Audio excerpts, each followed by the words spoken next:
sorriso, um carinho, uma oração. Gotas de luz rompendo a escuridão. Sementes da paz germinando em cada coração. Com paciência e ação. Esforço a mais, um gesto de paz, numa corrente de amor que não se desfaz. Vamos construindo, construindo a paz. Com coragem pra mudar, humildade pra espalhar a palavra de Jesus.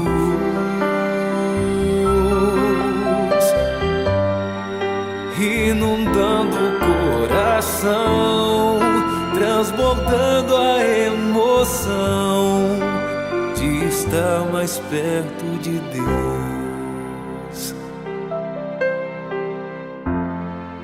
Com coragem vamos alcançar a paz, construindo a paz, a paz.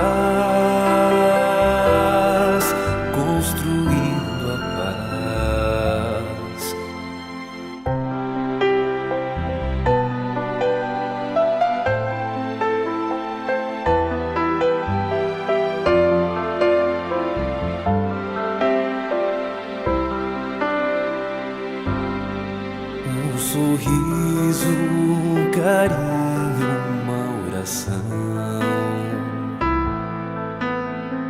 Gotas de luz rompendo a escuridão. Sementes da paz germinando em cada coração. Com paciência e ação. Esforço a mais, um gesto de paz, numa corrente de amor que não se desfaz. Vamos construindo, construindo a paz.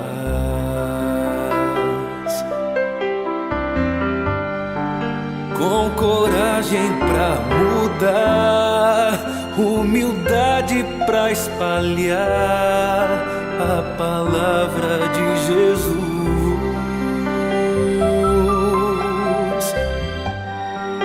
Inundando o coração, transbordando a emoção de estar mais perto de Deus.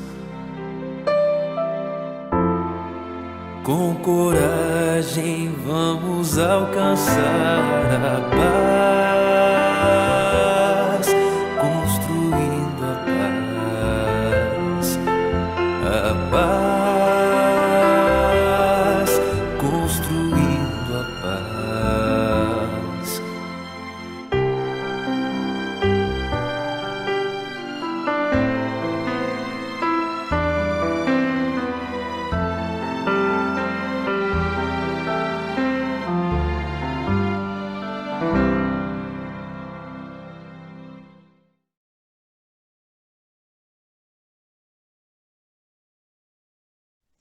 Boa noite, meus queridos.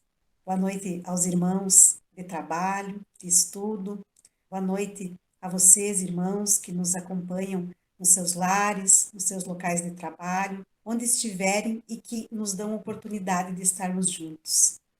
É gratidão pela oportunidade do trabalho, gratidão pela companhia de cada um de vocês. Para o nosso trabalho, para a nossa roda de conversa desta noite, então, nós contamos com a Bruna, como sempre, na técnica, com o Emerson e com o Sandro, hoje. E para deixar o seu boa noite inicial, eu convido o Emerson, então. Boa noite, Ju, boa noite, Sandro, boa noite, Bruna. Boa noite a todos os amigos que nos acompanham, aqueles que já vêm há algum tempo aqui participando conosco, aqueles que chegam pela primeira vez, sejam todos bem-vindos, é uma alegria esse trabalho, sempre nós repetimos aqui que é um sentimento de gratidão, e é realmente porque é a oportunidade que nós temos de estudar mais uma vez, de revisar o conteúdo que nós já estudamos no nosso grupo de estudo do domingo, e compartilhar com muita alegria com os amigos aquilo que nos faz bem e nos auxilia nesta jornada, e nós pretendemos compartilhar ainda muito mais com aquele que nos acompanha. Sandro. Boa noite, queridos colegas, que nós possamos nos aquecer hoje nesse frio, né, com esse encontro, com esse tema, né, esse tema que traz um dos pilares do Espiritismo, que é a reencarnação, né, a sequência do estudo da semana passada. Boa noite aos que nos assistem, que permitem que nós entremos nos seus lares, né, nos seus pensamentos, né, e assim fazendo, podendo auxiliá-los, assim como nos auxiliamos nesse processo, para que o entendimento nos faça mais serenos, né, porque é isso que o conhecimento nos traz, né, nos traz serenidade, nos traz harmonia, nos traz paz. Então, que nós possamos cumprir com parte desse objetivo de trazer essa harmonia e essa paz ao coração daqueles que nos assistem. Que tenhamos um bom trabalho. Obrigado, Sandro. Obrigado, Emerson. Bem como o Sandro já trouxe, então, né, tivemos uma semana bem gelada, então que possamos nos aquecer com os esclarecimentos que a doutrina espírita nos traz, nos aquecer com os exemplos, com a vivência do Cristo em nossos lares. Então, dando continuidade a esse capítulo, que traz a pluralidade das existências, então, da questão 189 em diante, vai ser a nossa roda de conversa de hoje. E esclarecem-nos os benfeitores, na questão 189, então, do Livro dos Espíritos, que o espírito, ele não goza, desde o princípio, de toda a sua plenitude, de todas as suas faculdades. Porque o espírito, assim como o homem, também tem a sua infância. Em sua origem, então, os espíritos têm apenas uma existência instintiva e mal têm consciência de si e dos seus atos. Somente pouco a pouco é que vai desenvolvendo a inteligência. Emerson, em que estado encontra-se, então, a alma na sua primeira encarnação e como vai ocorrendo o seu desenvolvimento? Justamente eles vão responder os espíritos utilizando o que tu já trouxe, que é o estado da infância na vida corporal, quando da sua primeira encarnação. E a inteligência, nesse momento, eles usam o termo desabrocha, apenas desabrocha, é o início, o começo da caminhada. E interessante que já na questão 191, Kardec vai perguntar aos espíritos sobre aqueles que nós identificamos como os selvagens ainda no nosso meio social, aquelas pessoas ainda mais instintivas, ainda no equívoco, que nos chama a atenção algumas vezes pelas barbáries, né? Se eles estão nesse estado de infância, começando. E aí os espíritos vão dizer que de uma infância relativa, porque eles já são almas desenvolvidas, porque eles já têm algumas paixões referentes às questões materiais. É interessante entender que esse desenvolvido quer dizer que já começou, já iniciou, que não é a primeira, porque na simples e ignorantes, iniciando esse processo, nós ainda não nutrimos paixões, as nossas tendências elas vão se apresentando a partir do início da encarnação. E quando aqueles que nós identificamos, ou quando nós nos identificamos em questões ainda muito primitivas, mas ligadas a desejos materiais, aos prazeres proporcionados pelo corpo, enfim, quer dizer que nós já vivemos para poder criar essa tendência. Estamos no início da nossa encarnação, do nosso processo nominal, do processo das sucessivas reencarnações que vão se desenrolar, mas já não é a primeira. Também precisamos lembrar que as primeiras encarnações elas acontecem em mundos primitivos, que não é o caso da Terra nesse momento. A Terra está no mundo de provas e expiações, o estágio que ela se encontra em movimento de transição para o mundo regenerador. E os espíritos perguntam daí, né? O Kardec pergunta aos espíritos, então, se essa paixão é um sinal de desenvolvimento, e ele explica que é justamente pelos motivos que eu trouxe esse sinal. É porque eu já tenho as tendências e é por isso que constata-se que esse espírito já viveu alguma encarnação.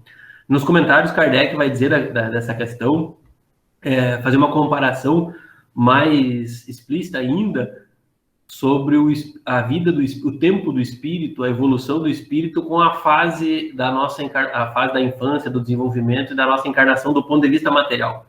Mas ele também vai dizer que uma coisa que difere esta caminhada do espírito, que envolve reencarnações e reencarnações, uma diferença principal da vida de uma única encarnação, do ponto de vista do corpo, que o corpo que nós desenvolvemos, a infância, crescemos, envelhecemos e morremos. Há um processo de destruição no nosso corpo físico, e isso não há para o espírito.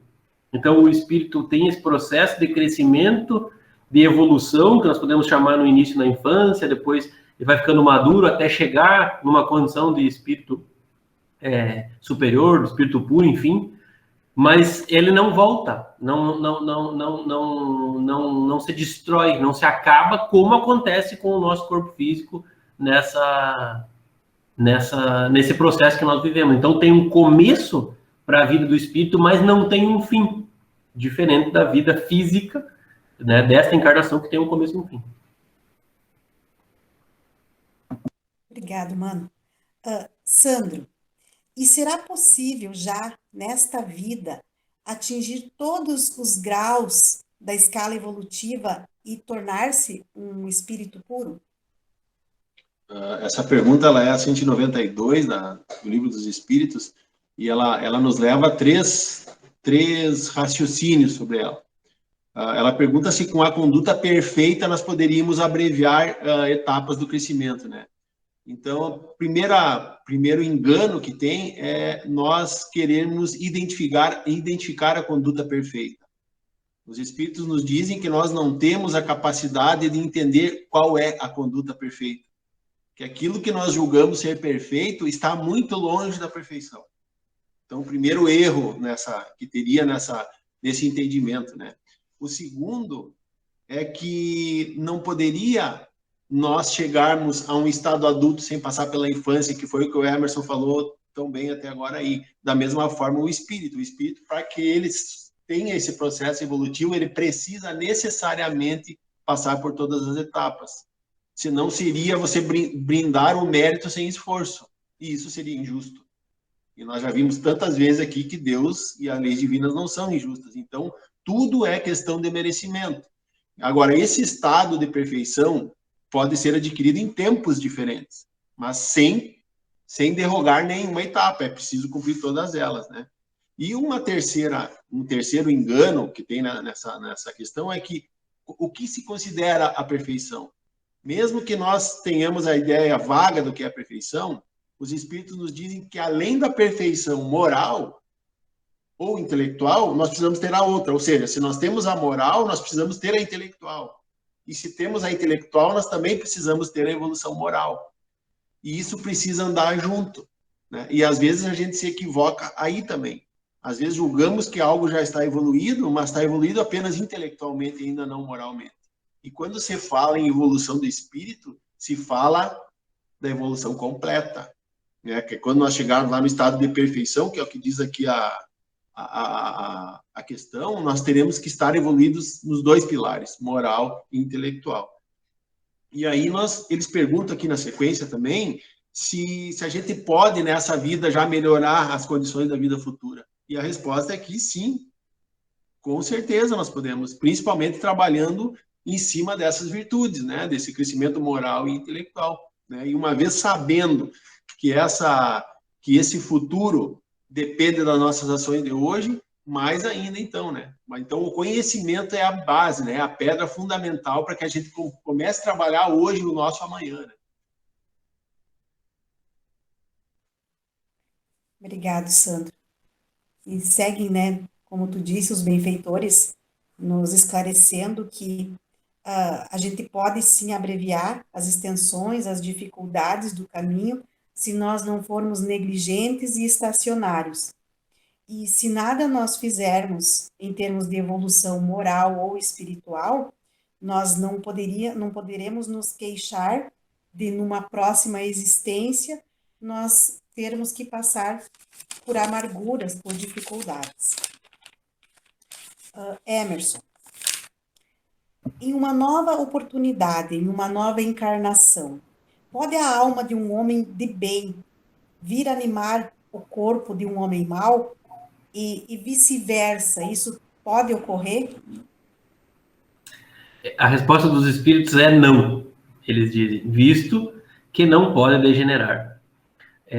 E aí há uma subquestão aqui dentro da 194, que é a seguinte: a alma de um homem perverso pode tornar-se de um homem de bem? Né? E aí a resposta é sim, porque se ele se arrependeu, e que isso é um processo natural. Então, um homem bom, ele não vai reencarnar homem mau, porque ele já conquistou esta condição de homem bom, e ele troca de corpo, ele segue a sua encarnação, mas ele não é rebaixado moralmente, porque isso é uma conquista. Mas o contrário sim acontece, que é um homem mau reencarnar um homem bom, mas essa transformação ela não é em função da reencarnação. Essa encarnação eu vou ser mal, a próxima reencarnação eu vou ser bom. Não funciona assim. Nessa encarnação, se eu sou mal, é porque eu sou mal pelas minhas más tendências, e se eu serei bom, será pelo meu esforço, pela minha vontade de combater as minhas más tendências e me tornar melhor. Então, nós identificamos a evolução do espírito através do seu esforço. Não há um prêmio, uma contemplação aleatória, um benefício divino que acontece sem o mérito do cidadão em questão. Isso é um processo, né? Ainda na questão anterior aqui, que nós não trouxemos, a 193 vai perguntar sobre se ele pode descer, né, mais baixo do que ele está. E os espíritos dizem que só referente à posição social, não às condições morais. E aí nós nos confundimos algumas vezes, nós falávamos bastante sobre isso no estudo do domingo, né? Sobre vir numa condição social ou material inferior aos olhos, aos nossos olhos materiais, né?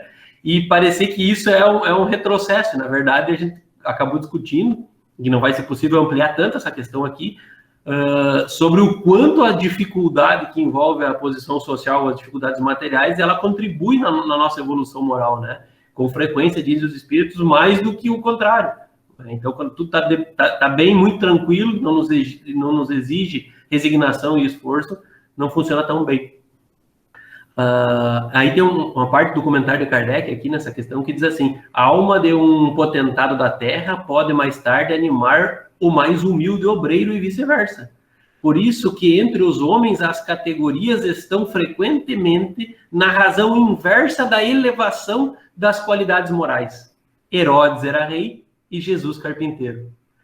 Né? Veja aqui como ele está dizendo, a nossa tendência é olhar para a condição social, e é uma questão cultural, leva um tempo até a gente virar essa chave, né? E identificar que talvez por mérito essa pessoa esteja numa posição social elevada. Pelo contrário, às vezes é pelo desafio, para poder exercitar naquela posição e confirmar se realmente conquistou algumas virtudes que ele acha ter conquistado, por exemplo.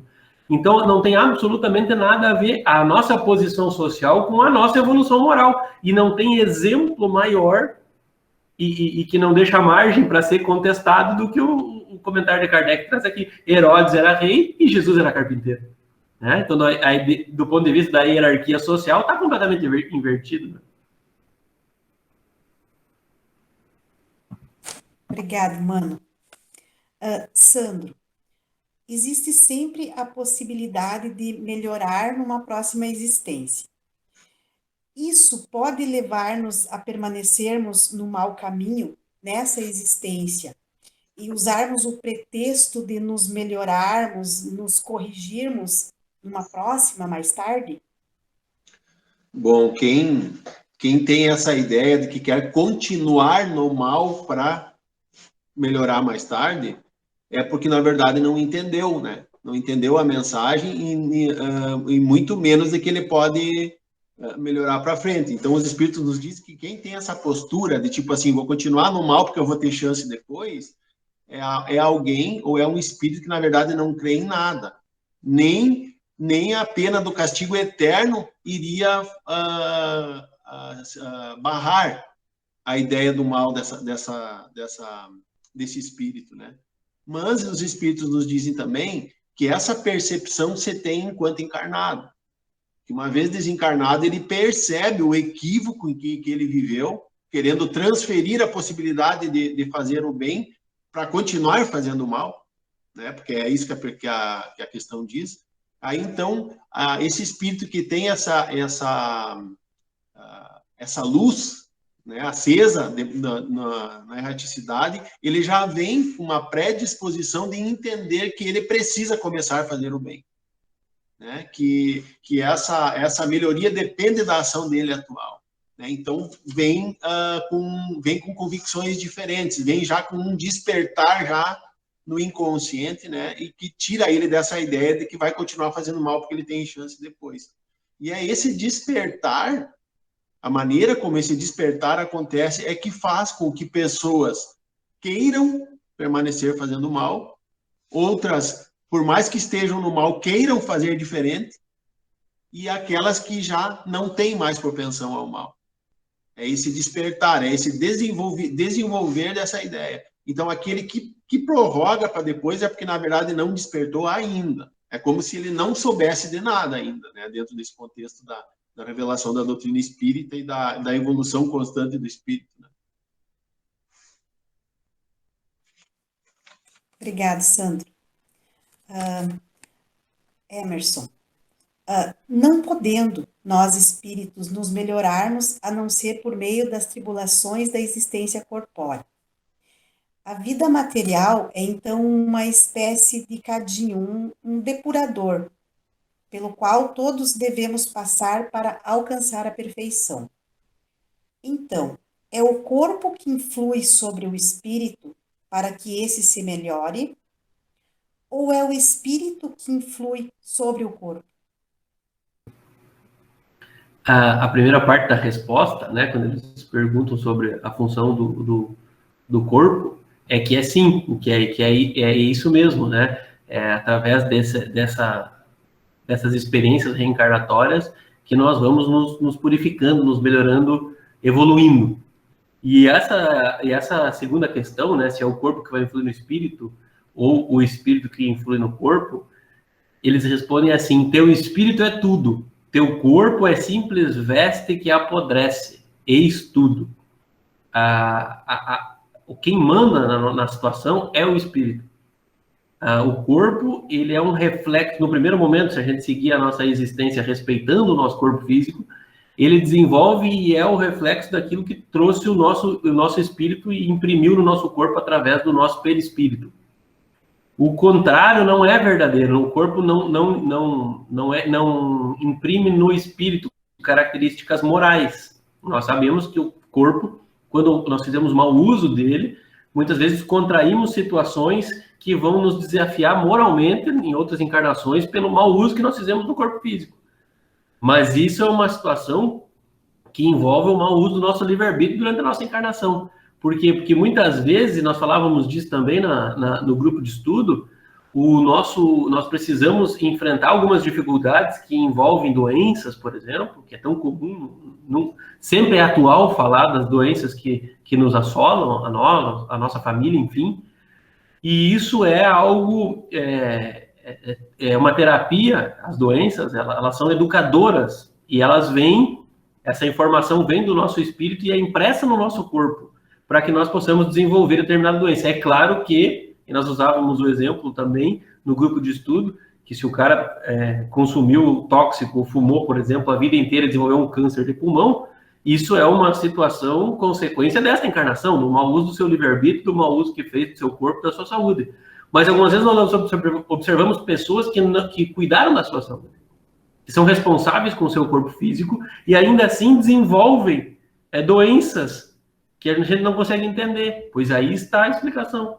É o espírito comandando o corpo, trazendo aquilo, muitas vezes, que está na nossa programação reencarnatória, que nós assumimos como compromisso, solicitamos como prova ou enfrentamos como expiação, e viemos para cá e desenvolvemos para poder evoluir moralmente, tirar tirar bons resultados dessas experiências, que muitas vezes envolvem combater o nosso orgulho, a nossa vaidade, o exercício da resignação em nós.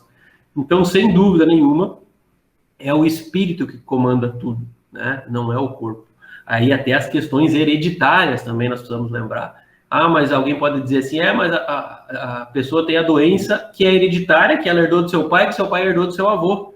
Mas nós não podemos esquecer que na espiritualidade, quando nos organizamos para reencarnar e precisamos desenvolver determinada doença como prova ou como expiação, que tem características hereditárias, simplesmente nós somos alocados em um meio, em uma condição que é possível desenvolver essa doença. Então isso não é aleatório, não é o espírito inocente que está passando pela doença que herdou do seu pai, do seu avô, da sua família, de qualquer um que seja. Não, é um espírito que precisa daquela experiência e aí é encaixado neste meio que ela pode desenvolver. Porque muitas vezes nós vamos imaginar que as coisas acontecem por acaso. Mas se nós acreditamos na justiça divina, numa organização maior, nada é por acaso. Então, quando conseguimos encontrar a origem das nossas dificuldades nesta encarnação, está explicado. Quando nós não conseguimos encontrar essa origem nesta encarnação, é porque ela tem origem em outra encarnação. E aí o que acontece nesta é que o meio simplesmente está organizado de uma maneira que nós possamos enfrentar determinada situação, determinada dificuldade ou determinada facilidade na nossa existência.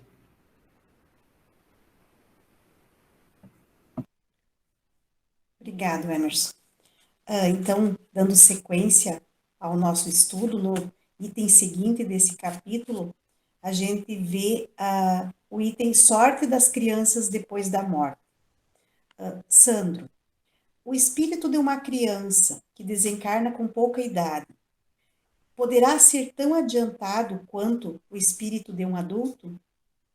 Na verdade, esse item aqui do livro dos espíritos, eles ficam tentando classificar o espírito da criança, né? Tipo, tentar colocar dentro da faixa evolutiva onde que se situa o espírito da criança.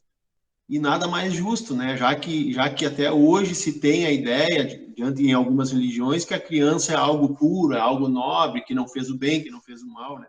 E os espíritos nos dão explicações interessantes sobre isso, né? Essa primeira questão que tu colocas aí, se o espírito de uma criança pode ser tão avançada como a do adulto, pode ser até mais, porque a idade do espírito não tem nada a ver com a idade do corpo. Então, uma criança que nasceu e que desencarnou por pouco tempo pode ser um espírito muito mais velho do que o dos seus pais, né? Então, isso aqui tira fora essa ideia de querer classificar o espírito da criança como algo diferente dos demais. Não é algo diferente. É só um estágio encarnatório diferente, mais curto, né? Aí, na sequência, eles perguntam se a criança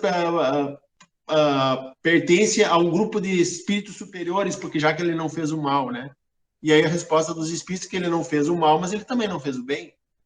E Deus não dá aquilo que não é merecido. Então, para você ter méritos, você precisa fazer o bem, não apenas não fazer o mal, né? Então, isso prova que essa idade do espírito não tem nada a ver com o corpo. E que quando se diz que a criança ela é pura, né, virou um anjinho porque é um espírito puro, então os espíritos nos dizem que nós somos puros não porque somos crianças. Somos puros porque estamos evoluindo, ou porque evoluímos. Entende? Então, olha o foco da análise. Então, isso desmistifica a ideia de que a criança só viveu aquele tempo. E hoje, dentro da doutrina espírita, e nessa sequência de estudos que nós já estamos fazendo, já fica muito claro isso, né? Até a própria sequência do livro dos espíritos, que já nos mostram que nós somos anteriores a isso, né? O próprio Emerson aí agora falou da situação do espírito codificar o corpo em função das heranças de outras encarnações, quando não se encontra nessa, né? Então, como que nós encontraríamos na criança algo que fez ele perder a vida do corpo? Então, talvez esteja na outra, com certeza está na outra. E aonde que estaria isso? Muitas vezes são espíritos que vêm em missão para trazer algum tipo de aprendizado aos pais, ou era um pedaço de vida no corpo ainda que precisava ser cumprida em função de alguma falha na encarnação anterior, por suicídio ou coisa do tipo. né? É o espírito comandando tudo, como o Emerson falou na questão anterior. Né? Então, e o espírito não tem idade. Então, o fato de desencarnar criança não quer dizer, não tem relação nenhuma com a pureza, com a maldade ou com a idade do espírito. Obrigado, Sandro. Mano, como o Sandro já disse, né, que às vezes pode acontecer com frequência por uma vida de uma criança ser interrompida na infância, e no que se transforma o espírito de uma criança depois da morte? A criança, depois que desencarnou, os espíritos dizem, né, que ela recomeça outra existência. O Sandro muito bem disse que às vezes é uma encarnação que é um complemento de outra encarnação, que é uma necessidade daquele espírito, e que representa também uma aprovação para os pais. E do mesmo jeito que nós falamos aqui sobre que não há acaso e nenhuma escolha aleatória quando das doenças hereditárias, também no encontro desses pais que vão viver pouco tempo com seus filhos e eles vão desencarnar, e esse espírito que vai passar pouco tempo, não há uma união dada por acaso. São pais que precisam passar pela dificuldade da perda, pelo sofrimento, pela aprovação, para que possam evoluir e rever algum posicionamento de outra existência, e que recebem esse filho que vai passar pouco tempo com eles. E isso também, na maioria das vezes, é uma escolha feita por ambos na espiritualidade, ou pelos pais de acolher voluntariamente isso. É muito difícil que essa compreensão ela seja aceita de uma maneira natural por uma mãe ou por um pai que perde um filho recém-nascido. Nós sabemos que há uma dificuldade muito grande envolvida nisso em função dos laços que nós criamos durante esse processo da gestação e do nascimento. Mas depois que as coisas vão se acalmando, é possível oferecer a muitas dessas famílias este entendimento, para que se possa, da mesma maneira que a criança, que esse espírito vai recomeçar numa outra oportunidade, os pais também podem recomeçar frequentemente numa outra iniciativa, e se não pelas vias biológicas, pelas vias adotivas, enfim, tantas maneiras. Mas é um processo que envolve a justiça divina, que envolve uma organização que a nossa razão pode aceitar e compreender. E os espíritos, no comentário dessa questão 199, que é a que nós estamos abordando agora, né, vai dizer que se uma única existência tivesse o homem, e se extinguindo-se ela, sua sorte ficasse decidida para a eternidade, qual seria o mérito de metade do gênero humano que morre na infância? Aqui ele diz metade por causa da época que o livro foi escrito. Claro que hoje nós não perdemos metade das crianças, mas nós vivemos esse tempo que perdia-se a metade, ou mais, né? Mas à medida que nós vamos evoluindo, como já disse o Sandro, moralmente e intelectualmente, as coisas vão mudando e essa necessidade vai diminuindo. Então, olha como as coisas se encaixam, o mundo vai evoluindo, nós vamos abandonando provas e expiações, entrando na regeneração, esta escola, ela vai mudando as matérias, já não precisamos mais tantas ocorrências, mas ainda precisamos. E a ciência, por mais desenvolvida que esteja, ela não consegue acabar com esta situação. Por quê? Porque ela é importante para o espírito, nós precisamos dela. E é por isso que o espiritismo levanta uma bandeira tão nobre, que é o combate à prática do aborto, por exemplo. Porque mesmo identificada alguma deformidade, alguma deficiência, alguma situação que pode fazer com que a criança viva pouco, a vida é fundamental. Defende-se a vida, que aconteça o nascimento, que aconteça o acolhimento, porque, como nós falamos, às vezes o objetivo desta encarnação é receber aquele espírito. E aí eu vou cometer um ato de violência para que ele não possa cumprir a etapa que lhe falta. E aí ele não cumprindo, ele vai ter necessidade de passar de novo por aquela etapa. E nós contraímos, quando optamos pela prática criminosa do aborto, uma situação que vamos precisar expiar, que vamos precisar superar. Então não há argumentação para o aborto que não seja, como o Sandro já falou na outra semana, o risco para a vida da mãe. Que aí, então, sim, se compreende que é preciso preservar esse espírito que já está com a sua jornada em curso, né? De outra maneira, não.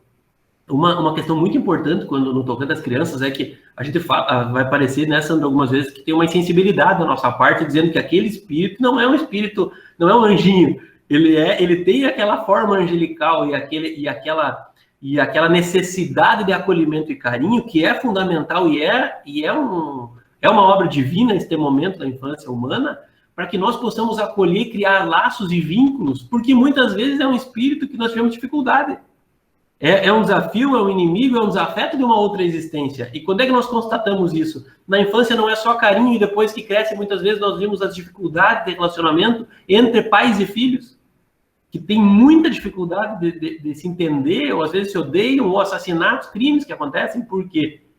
Porque tem esse histórico anterior. Para que serve a infância? Para que nós desenvolvemos esse carinho, esse afeto, e para que combatemos as más tendências desses espíritos que muitas vezes são violentos, são criminosos, são espíritos ignorantes, precisam de orientação. E aí entra a função dos pais para que possam orientar, combater as más tendências, interferir na personalidade no momento que é a infância e que é um momento organizado por Deus, pela sua inteligência suprema, para que nós possamos fazer isso. Então, há este apelo para que se evangelize as crianças, para que os pais dediquem tempo, carinho, atenção. Estou eu aqui falando, mas a evangelizadora é a Ju e a Bruna aí, que estão participando conosco, né? Mas nós sabemos da importância disso e dessa função. E também falávamos no estudo, e já foi objeto de palestras, de reflexões da nossa casa espírita, sobre a responsabilidade dos pais, o sofrimento para muitos pais depois que desencarnam, e observam os seus filhos muitas vezes sucumbindo diante das dificuldades e identificam que falharam em algum momento.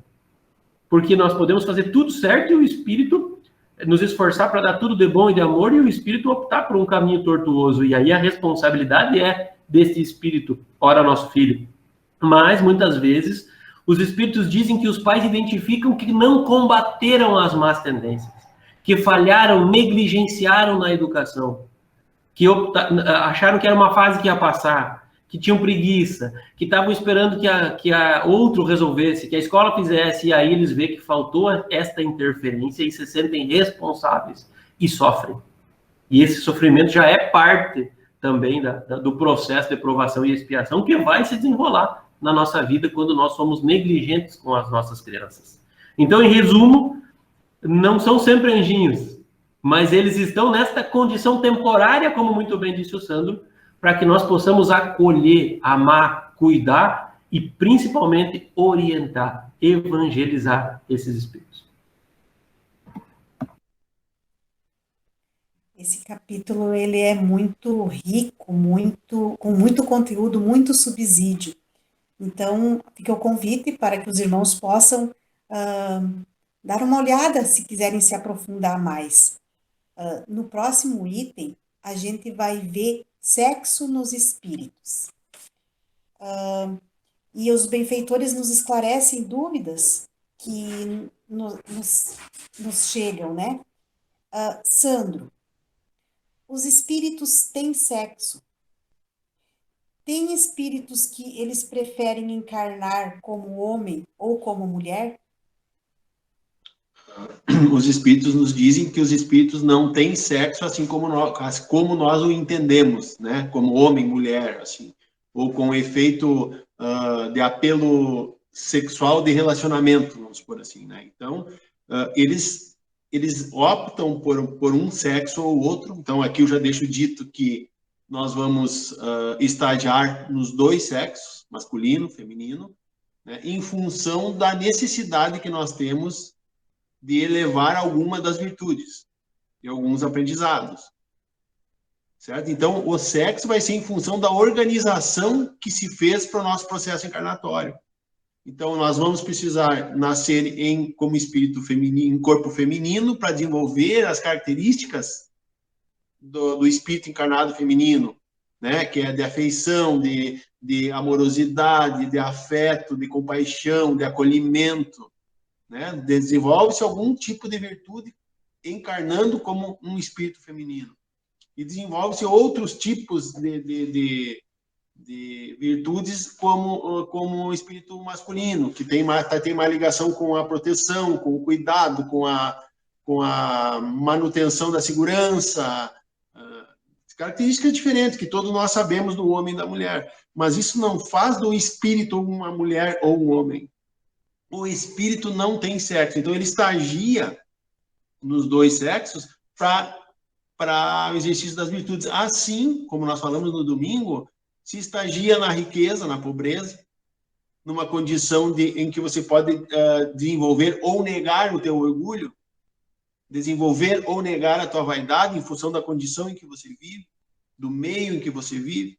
Muitos espíritos pedem para nascer em ambientes viciosos, para tentar superar um vício que ele não conseguiu numa encarnação anterior. Então, a função do sexo nos espíritos é parecido com isso. São elementos, né, projetados na programação encarnatória para que cada virtude seja estabelecida da melhor maneira possível. Então, escolher se vai nascer homem ou mulher, isso não tem importância nenhuma, os espíritos nos dizem. Não tem importância nenhuma você querer nascer homem ou querer nascer mulher. O importante é você nascer dentro da condição pré-estabelecida para o teu desenvolvimento naquele contexto encarnatório. Então, o sexo nos espíritos também é uma ferramenta, né? Uma ferramenta que se usa para que o projeto reencarnatório seja estabelecido da melhor maneira possível. Obrigado, Sandro. Dando sequência, então, mano, nesse capítulo, a gente vai para parentesco e filiação. E na questão 203, Kardec questiona os benfeitores perguntando se os pais, eles transmitem aos filhos uma parcela de suas almas ou limitam-se a dar-lhes apenas a vida animal? E a resposta é a seguinte: dão-lhes apenas a vida animal, pois que a alma é indivisível. Um pai obtuso pode ter filhos inteligentes e vice-versa. O Sandro já falou antes sobre a possibilidade de ter um espírito superior, é muito frequente isso, um espírito mais evoluído, vamos dizer assim, não superior, mais evoluído como filho do que foi seu pai, e isso é totalmente possível, e como o contrário também. Por quê? Porque não há essa herança do ponto de vista espiritual. Uma alma não se divide, não gera pedaços, o espírito é indivisível. Algumas vezes observa-se características semelhantes porque são espíritos afins que reencarnaram com um propósito parecido. Assim como algumas vezes observa-se características completamente diferentes. Ou um mesmo pai com dois filhos, uma mesma família, quando diz pai, vamos entender pais aqui, né? Com dois filhos completamente diferentes. Então, se herdasse assim, não poderia acontecer. Precisaria ter características, no mínimo, parecidas, né? E esse item, ele vai também tratar sobre a nossa parentela, sobre se a nossa parentela espiritual, ela é tão maior ou igual, ou como é que ela é em relação à nossa parentela física, aqueles que são nossos amigos hoje. E os espíritos vão esclarecer que a nossa parentela espiritual é muito maior do que a nossa parentela de encarnado, material, a de hoje. Por quê? Porque nós reencarnamos sucessivamente há muito tempo. E isso vai gerando uma família muito maior. Então, nós temos que sempre queridos que estão no outro lado, no plano espiritual, olhando por nós, torcendo por nós, nos auxiliando. E aí nós vamos aumentando, agregando nessa família. Há uma questão também que pede se isso não enfraquece os nossos laços. E eles vão dizer, não, isso fortalece os nossos laços. Por quê? Porque nós passamos a olhar e entender que a nossa parentela, sendo muito maior, nós podemos ter hoje um amigo que é um parente muito mais próximo do que o parente de hoje, do que o irmão de hoje. E aí esse sentimento de fraternidade, ele vai aumentando, ficando mais amplo no que diz respeito à comunidade em que nós vivemos, ao nosso meio social, e que é o ideal, que nós nos amemos todos uns aos outros, como nos disse o Mestre Jesus, né? E esse entendimento auxilia nesse processo. Então aí nós vamos percebendo que o que nesse momento, que a gente sempre está dizendo que um desafeto pode estar encarnado na nossa família, como filho, como irmão, como pai, e essa família resolve-se essas questões, se desenvolve o amor, e antes aquele inimigo soma-se agora à nossa família espiritual. E imaginemos isso se replicando, e é o que está acontecendo, porque nós estamos cada vez mais amorosos, mais pacíficos. Alguém pode dizer, não estamos, porque quando eu era criança, não, calma aí, quando você era criança, esses dias. é um segundo. Olhemos para o mundo desde a sua formação, desde os tempos da barbárie, do primitivismo, e olha como é que nós estamos hoje, né? A nossa existência é milenar. Nós não podemos, quando vamos tratar se está melhor ou pior, olhar para ontem, olhar para o tempo que eu me lembro, o tempo que a minha mãe lembra. Não, é muito mais amplo que isso. E aí, então, esse entendimento fica fácil de compreender. Esse ensinamento, melhor assim dizer, dos espíritos fica fácil de compreender quando nós observamos por esse aspecto mais amplo do que apenas aquele limitado ao nosso círculo familiar deste momento, né? Queria reforçar só que o nosso estudo aqui não é um estudo aprofundado, né? Nós nem tratamos de todas as questões aqui, nós tratamos de algumas, e isso não é porque nós estamos atropelando, nós não queremos tratar sobre todas. É porque nós queremos que seja uma informação que seja atraente a todos, mas principalmente que desperte o interesse nas pessoas. E no domingo, sim, né, Ju, né, Sandra, né, Bruna, é um estudo aprofundado. Por quê? Porque nós podemos manter a discussão sobre apenas uma questão durante muito tempo. Os estudantes questionam, perguntam, entendem, não entendem. Então, nós compreendemos que algumas vezes algo aqui possa não ficar claro. E nós convidamos para que possam estar conosco aos domingos. Só chamar um trabalhador aí ou mandar uma mensagem no Facebook da casa para ser acolhido no grupo de estudo e ter esta oportunidade, então, de desenvolver um estudo aprofundado sobre as questões do Livro dos Espíritos. Eu aproveito, Ju, me despeço. Agradeço a oportunidade, agradeço aos colegas por esse trabalho, a todos que nos acompanharam, e esperamos, no fundo do coração, podermos estar juntos aqui por muitas semanas compartilhando esse conteúdo que é tão bom, nos faz tão bem, e nós adoramos dividir com aqueles que nos assistem. Obrigado, mano. Sandro, dando sequência, então, e depois você já pode, então, também deixar o seu boa noite. Ainda sobre as semelhanças, né, os parentescos. Frequentemente, então, os pais transmitem aos filhos uma semelhança física. E eles transmitirão também alguma semelhança moral? Os espíritos nos dizem que não, né, que o corpo procede do corpo, né, que é a relação hereditária, mas o espírito não procede do espírito. O Emerson falou muito bem aí. Hoje, quem são nossos pais, na encarnação anterior, talvez não eram. Né? Na próxima, não serão de novo, talvez inverta esse processo. Então, não tem como transferir característica moral, porque o espírito tem individualidade. Então, na parte física, se transmite a hereditariedade, mas na parte moral, cada um é uma individualidade. Então, não existe dizer puxou ao pai ou puxou a mãe, naquele chavão que a gente tem, né? Porque as características comportamentais são do espírito. Então, como nós somos independentes, não tem como nós puxar o pai ou a mãe. Mas aí vem a pergunta, mas como que pode, então, alguns filhos serem tão parecidos com os pais moralmente? Aí também o Emerson trouxe lá na resposta anterior dele, porque muitas vezes nós encarnamos por afinidades. Então, nós já éramos parecidos antes de encarnar. Essa nossa parecência, essa nossa semelhança não tem relação com o fato de ser pai e filho. Tem relação com ser espíritos que estão vibrando na mesma faixa, no mesmo nível de interesse. Né? Porque nós temos também aqueles que não são parecidos com seus pais. Nós temos o que o Emerson também falou, de um pai que tem 2 filhos, trata do mesmo jeito, um sai para um lado e o outro sai para o outro. Está aí a prova da individualidade, que o espírito não tem hereditariedade, é o corpo que tem. Né? Daí se pergunta, então, assim, então os pais não podem fazer nada pelos filhos, já que eles não têm hereditariedade? Pode, e daí mais uma vez eu trago aqui o que o Emerson falou ali atrás, do período de infância, em que o espírito vem com um certo esquecimento do passado, né? Não só na infância, toda a encarnação, e vem criança para poder ser acolhido.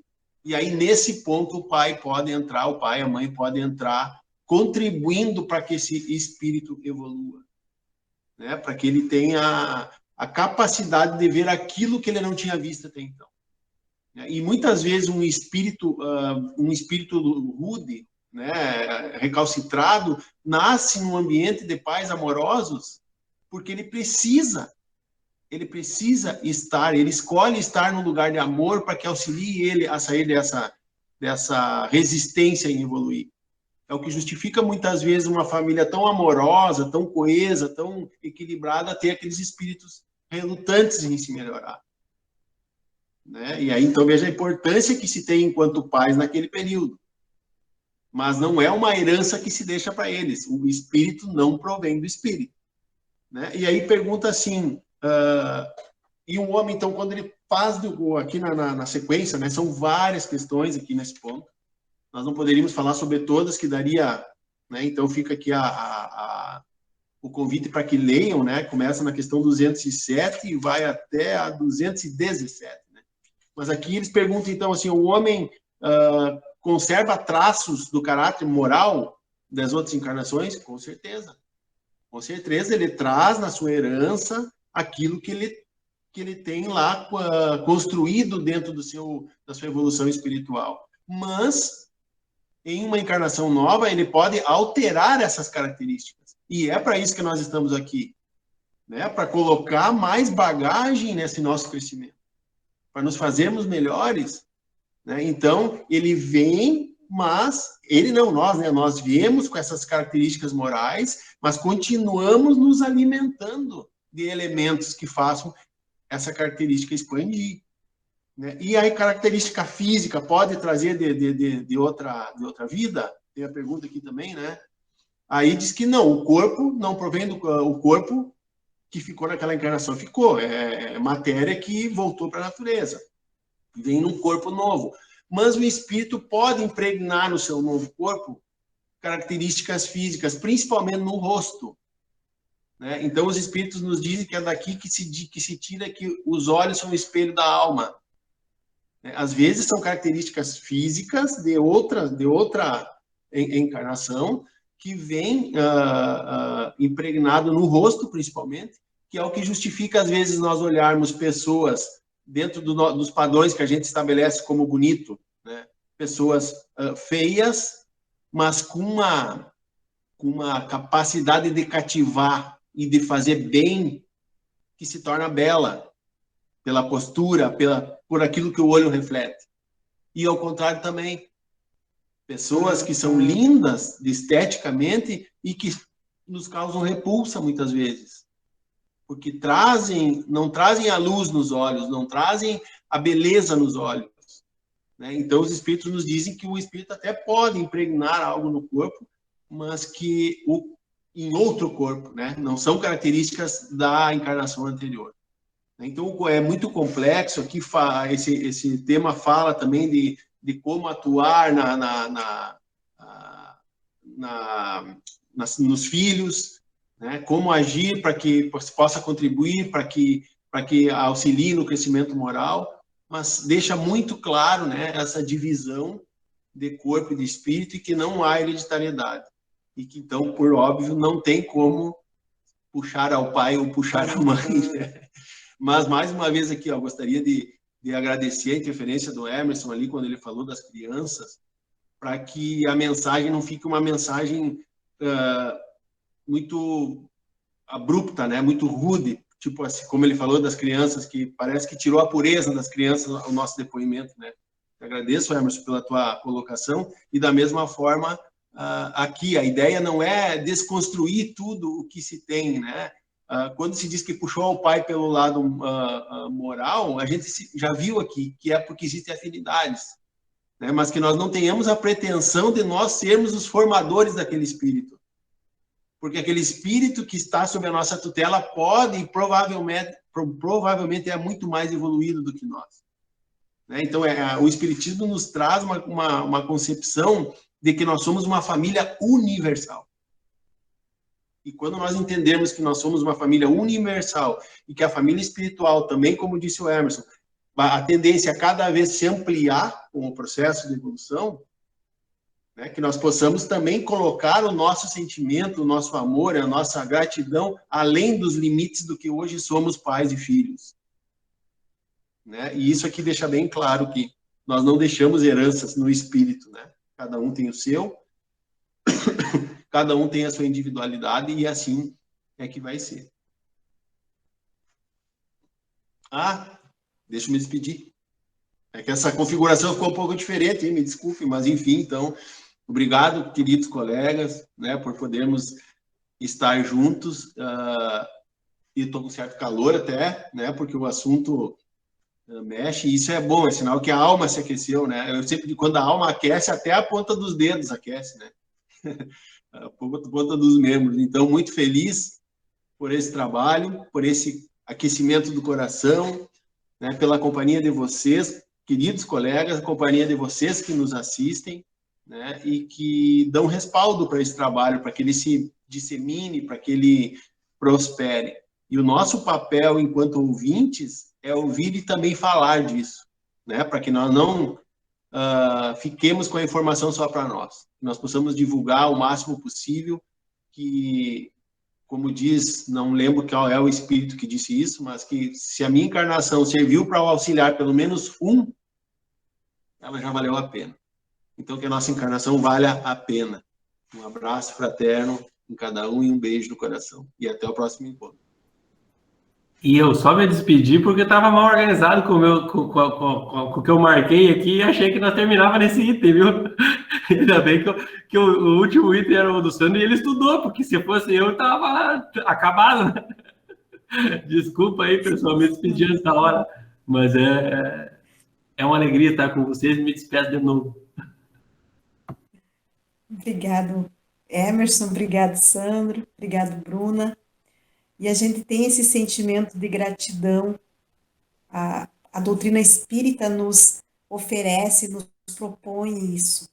A doutrina espírita vem e nos traz esclarecimentos, mas nos traz como ferramenta o Evangelho do Cristo, os exemplos do Cristo. E nós, conseguindo deixar a nossa existência, firmarmos a nossa existência, trilharmos de acordo com os ensinamentos de Jesus, nós vamos poder imprimir nos exemplos que nós podemos deixar. Ora nós estamos pais, ora nós estamos filhos, mas no exemplo nós possamos educar com o nosso exemplo. O exemplo de tentando, de se construindo, de se transformando numa pessoa melhor, transformando a nossa família, a nossa sociedade. Então a gente é muito grato à oportunidade de estar em contato com a doutrina espírita, de poder trabalhar, de poder estudar, e de poder dividir aquele, mesmo que seja um pouco do que a gente consegue, mas é de coração e é gratificante. Então, uma boa noite a todos, que possamos estar amparados pelo amor, pela paz de Jesus. Um abraço no coração de cada um.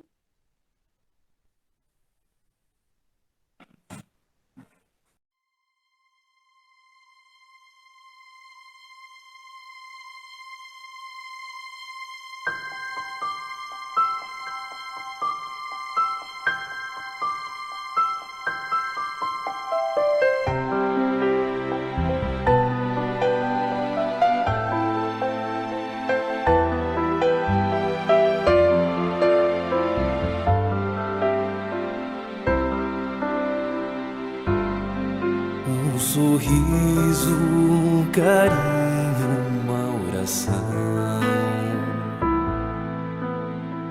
gotas de luz rompendo a escuridão, sementes da paz germinando em cada coração, com paciência e ação. Esforço a mais, um gesto de paz, numa corrente de amor que não se desfaz. Vamos construindo a paz,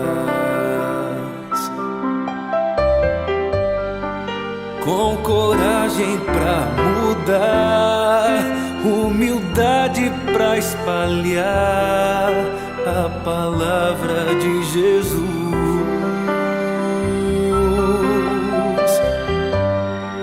inundando o coração, transbordando a emoção de estar mais perto de Deus.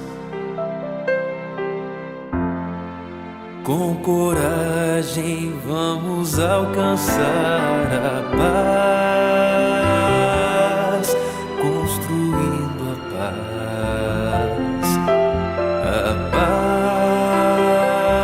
paz, construindo a paz.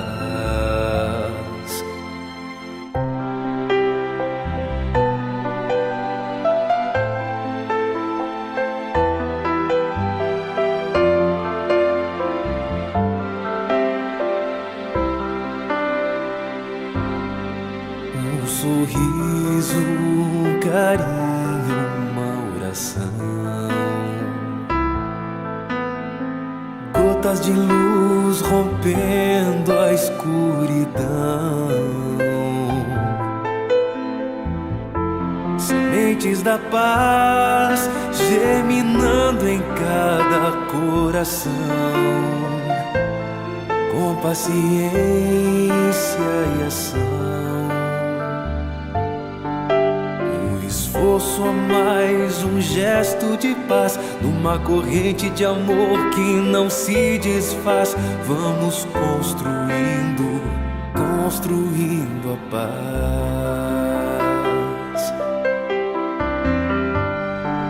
Com coragem pra mudar, humildade pra espalhar a palavra de Jesus.